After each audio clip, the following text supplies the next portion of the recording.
Sorry if I look like really tired. I haven't been sleeping well at all lately. I just noticed that looking at myself in the camera, I look like death. But I will not let that keep me from teaching and giving lessons. A few weeks ago, and I apologize, this is a few weeks too late. I hope the machine hasn't broke down on you. I had a previous client ask if I could make a video about intro to sewing or doing a project. And I was like, you know what? As many videos as I have on here and sewing and things like that, I don't think I have a beginner's, Sarah's version of Beginner's 101 Sewing. So I thought I would make a few videos of that to help you guys. So in this video, I won't get to the project right away, but I do want to nail down some of just the intros to get you started in the machine. I also have another video I've done in prior years on how to thread your bobbin, whether it be a top loader or bottom loader, and I will link that video up here. I'm not sure which side it's going to be. So you can click on it and check that out. As well as in the description, I'll have links to other videos that are kind of intro-ish to sewing that I've made over the years. So you can also check them out, so I'm kind of not like regurgitating the same thing here, you know what I mean? Your sewing machine, since it's gonna be a beginner project, I would highly recommend that you just get universal needles. Don't get anything that says like Microtex, Stretch, Jean.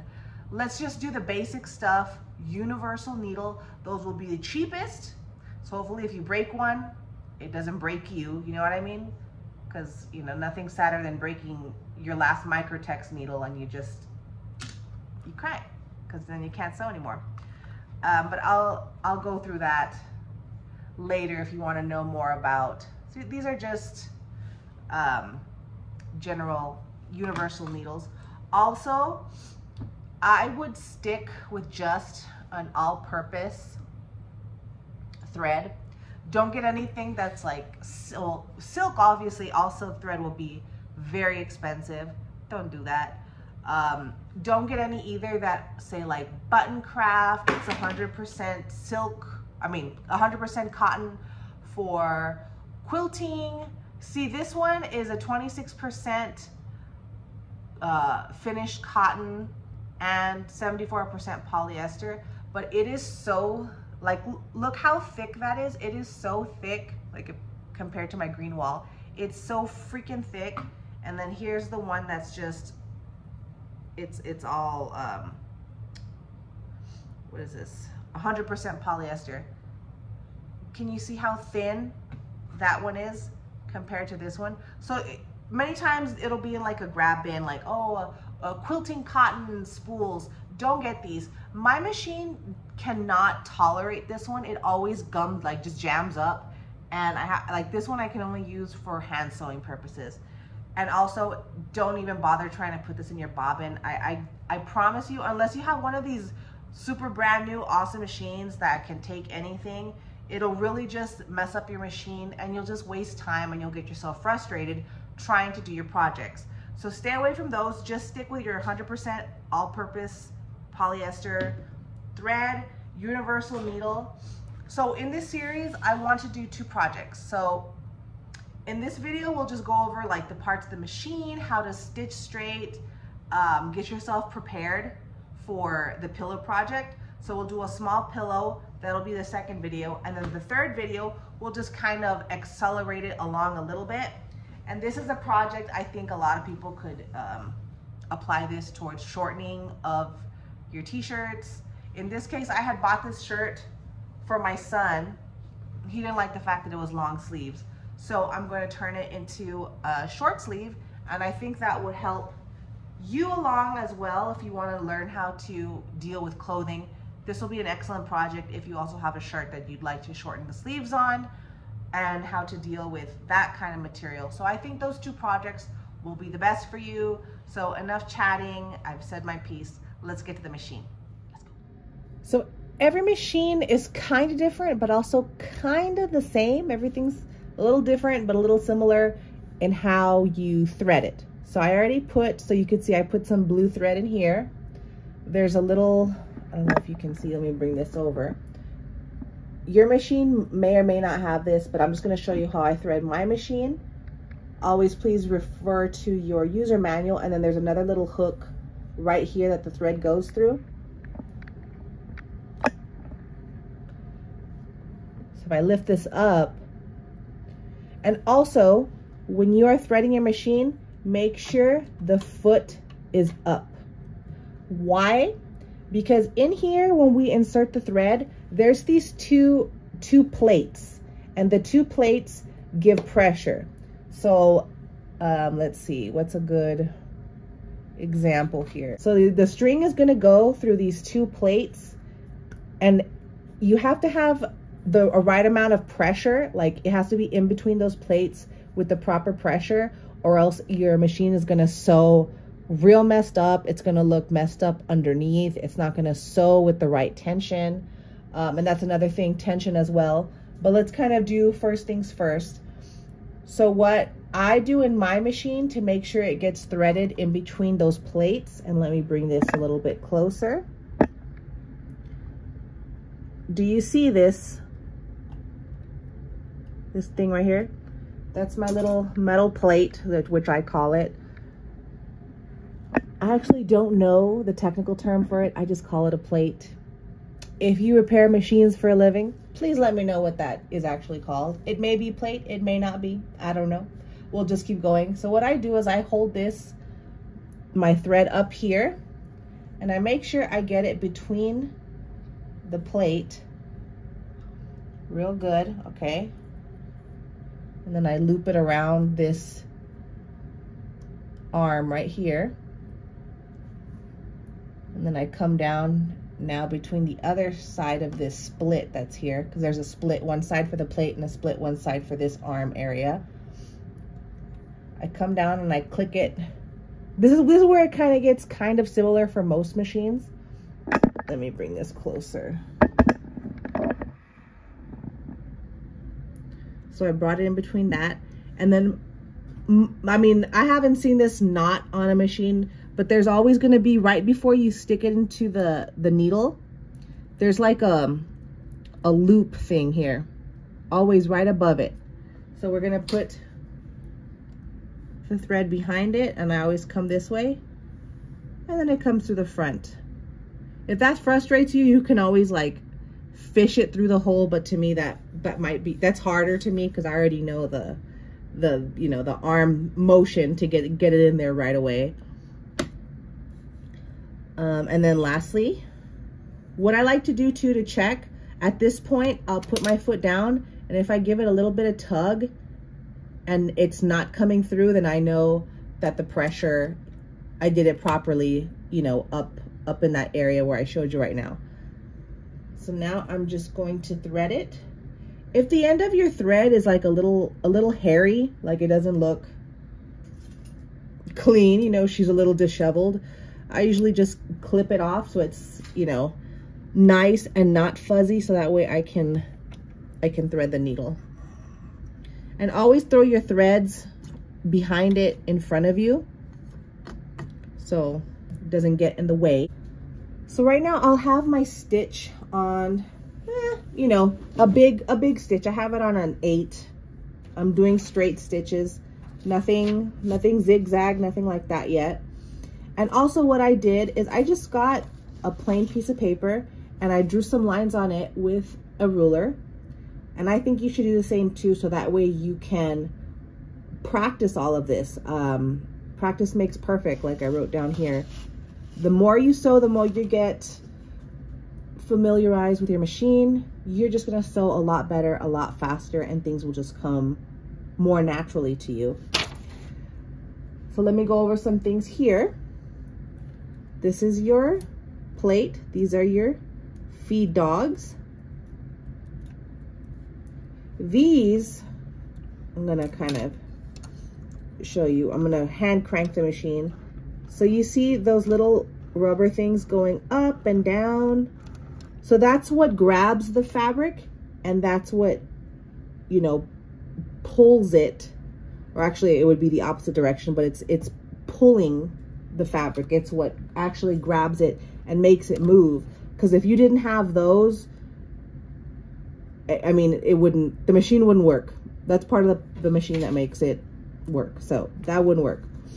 Also, these lines here. Now, I remember when we were teaching in Joann's to help people stay straight, sometimes we would put masking tape. They also sell like these magnetic rulers that you could stick on here depending on what your allowance is, and that helps guide you in a straight direction so you're not sewing like all crazy, you know.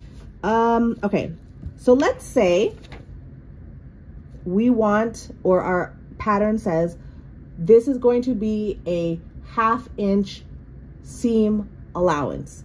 That means that our needle placement is going to be center. It's not going to be right or left or whatever, or like 2 clicks to the right, 2 clicks. I know some machines can do gradual clicks to the right or gradual clicks to the left. Mine is just left, center, right. Real simple. So make sure that your needle is center, and there is a dial for that on your machine.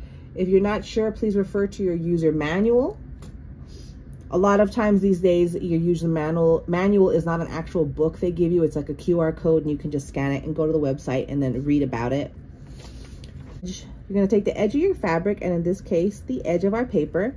And we're going to put the edge of our paper, if we're doing 1/2 inch seam allowance, we're going to put it on 4.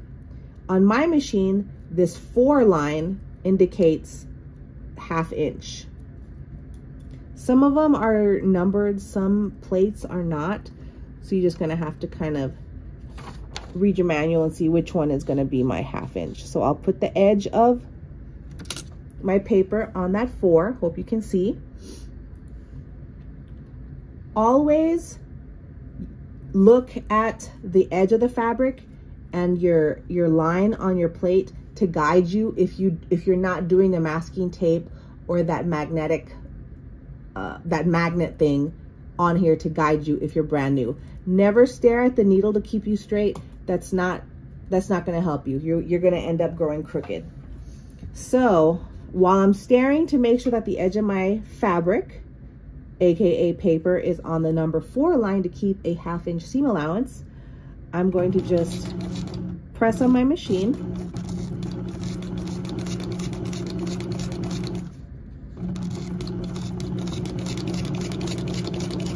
Now, since this is paper, it is a little bit more, it scoots a little more than fabric would, so I'm really trying to guide this.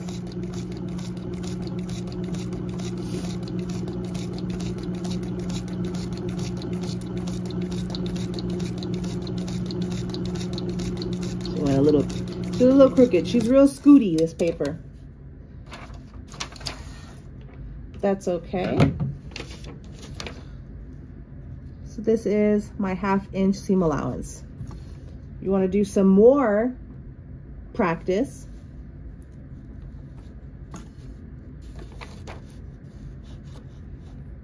Let's see, let me fold this down.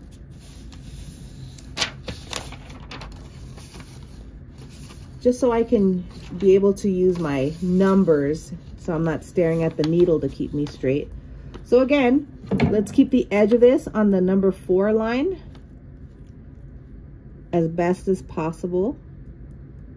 We're going to be a little off on that line because that line's not exactly 1/2 inch away from where I initially did it. So let's go again.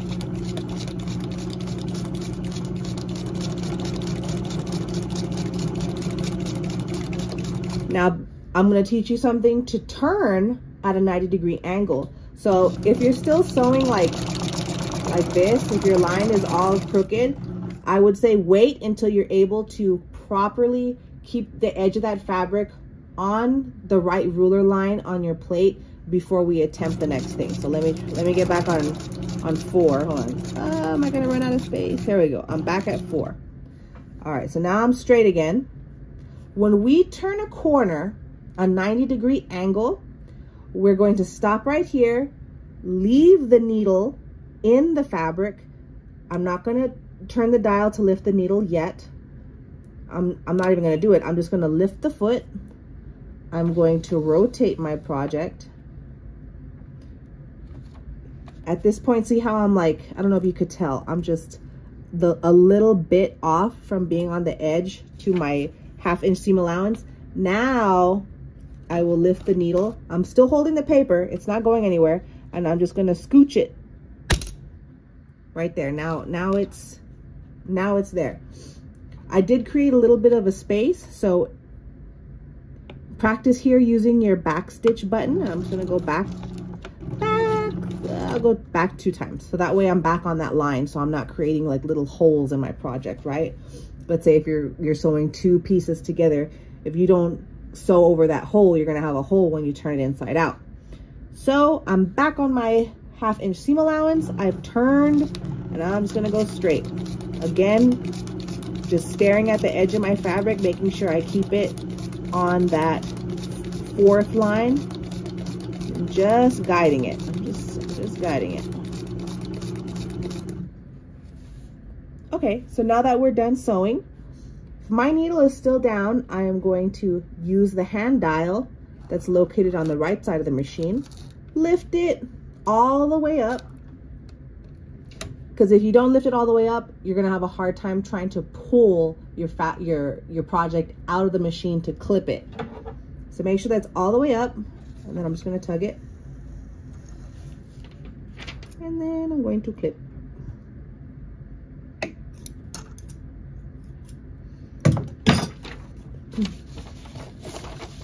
So practice doing that. Make sure you can get some straight lines. If you're sewing and you're just doing this while you're trying to maintain a straight line, I would say, again, wait until you've mastered that before you try turning at a 90-degree angle. But there it is. You can see that's where I try to reposition myself and scoot, but I have a 90-degree angle here, and then my sewing went all the way back down. Remember, guys, practice makes perfect. So if your tension is good, the way it looks on the top should be the way it looks on the bottom. If you are sewing and when you turn it, if it looks normal on top and you turn it over underneath and there's just balls of thread, just like nasty, then that means that you didn't thread it properly, or you have a problem with tension. I've noticed sometimes, like if my machine's getting really old, like it's in due of a servicing at the shop, I have to mess with tension to make it sew right again until I get it serviced. For me, in my case, my tension is here. When I'm sewing, normally I keep it between a 3 and a 4. That seems to be the sweet spot for this machine. Your machine might be different, whatever the factory settings are for that. Here's my bobbin. My machine, since it's older, it's a bottom loader. And when I say bottom loader, I don't mean like all machines have the bobbin in the bottom, like they're bottom loaders. What I mean, like when you're actually threading it, you thread it here where it never moves, it never comes out, you know what I mean? And mine's different, but I will put the video link to that. So yeah, as I was saying, if it looks all tangled or something, you hear like a crunching going on as you're sewing, like it doesn't feel smooth, definitely something is wrong. Either re-thread your machine, take out your bobbin, re-thread it again, put it back in, mess with your tension a little bit, go a little bit right, go a little bit left. Sometimes your machine is dirty. Now, if this is a brand new machine, this does not apply to you. Part of the maintenance, if you have an older machine and it's accumulating a lot of dust in the bobbin area, there are like little brooms, little sweepers for your machine. Let me show you. Yeah, like sometimes just give it a quick sweep. Sometimes that helps, you know. So you can just kind of like clean out any dust. Also, again, if this is an older machine, it probably won't apply if you have a new machine. Make sure that you keep your machine well oiled. a well-oiled machine runs. You know, it's like, it's your car. If you don't have any oil in the car, your gears aren't lubricated to like spin smoothly, and things lock up and things break. So it's the same thing with your sewing machine. I always say sewing is kind of like driving. You're pressing the pedal with your foot, just like a car. You have a foot pedal for the machine. The harder you push, the faster the machine is gonna go. With the older machines, although again, disclaimer, you can do that with the newer machines and just have it on a slow setting, and it doesn't matter how hard you press the pedal, unless you increase the speed lock, I guess you call it, on these new machines. Staying straight and following your markings, you know, it's like driving, kind of, you know. The fabric is your steering wheel. So let's practice on that, on your paper. Again, please, let's practice making nice straight lines. And then once you get that mastered, we're gonna go on and we're gonna make a pillow in the next video. So I hope this little intro was helpful. Practice always makes perfect. Keep it going. If you have any questions, please ask me. I'd love to make more videos, help you out so you can learn how to sew. All right. Thanks, guys. Thanks for watching. Bye.